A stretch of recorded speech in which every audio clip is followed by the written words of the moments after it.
Hello and welcome to the short Vort on Parshas Beshalach.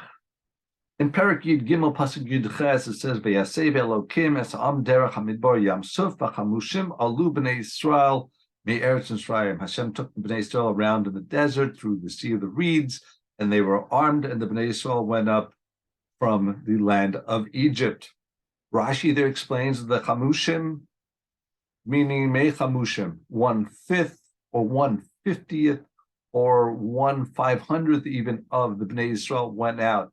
That during the Choshech, based on the midrash, that most of the Jews actually died in that night.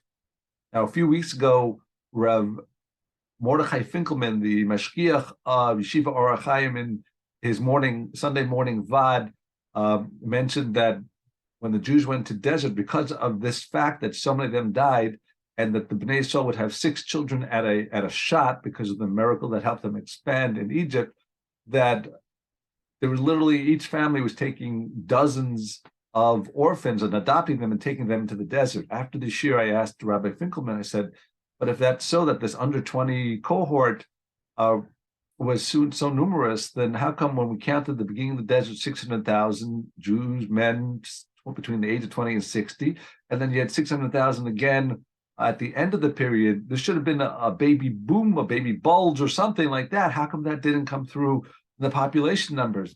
And he was modeh, he didn't have an answer. I think perhaps with the Vort from Rav Schwab, 1908 to 1995, that I'll share with you today, that we can answer this question. So based on that, there were on the fact that 1/5 or 1/50, you had millions of people of Jews died. And if millions of Jews died during the Makas Choshech, then why is that something we celebrate? That should be a tragedy. There was actually more Jews killed. It was more of a punishment for the Jews than it was for the Egyptians. So Rav Schwab explains based on the pasuk in Bereishis daf a perek dalad pasuk yud. Kol demei achicha tzokim elai min hadama. Hashem says to Cain after he killed Hevel that the blood or the bloods of your brother are crying out to me from the land. And they say, Demei achicha means dam, v'dam zarosav. It's multiple bloods. It's not just the blood that you killed of one person, Hevel, but it's potential future descendants.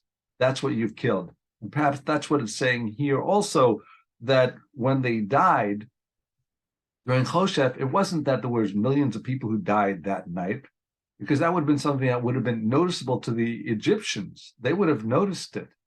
But perhaps it means that only select individuals, whatever number, it could be in the thousands, that were Risham, Gemurim, those are the ones that died. But if they had lived, then millions of Jews would have come out of them as their future descendants over time, the multiplication factors of expansion of population.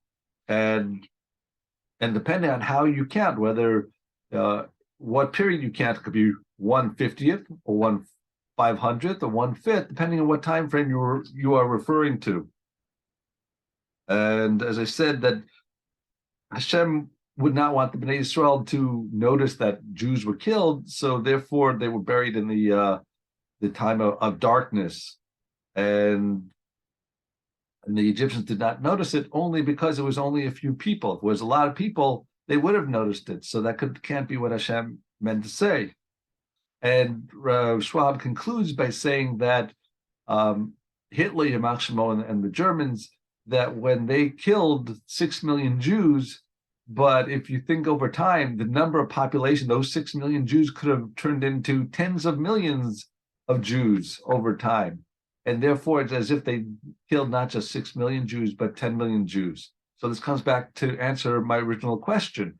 Since the fact that the millions that died overnight during Choshech wasn't really millions, it was just that few, that select Yechidim that died. Therefore, there could be no expectation of a baby bulge, and that fits according to what Rav Schwab says. Thank you for listening. Like, share, and subscribe.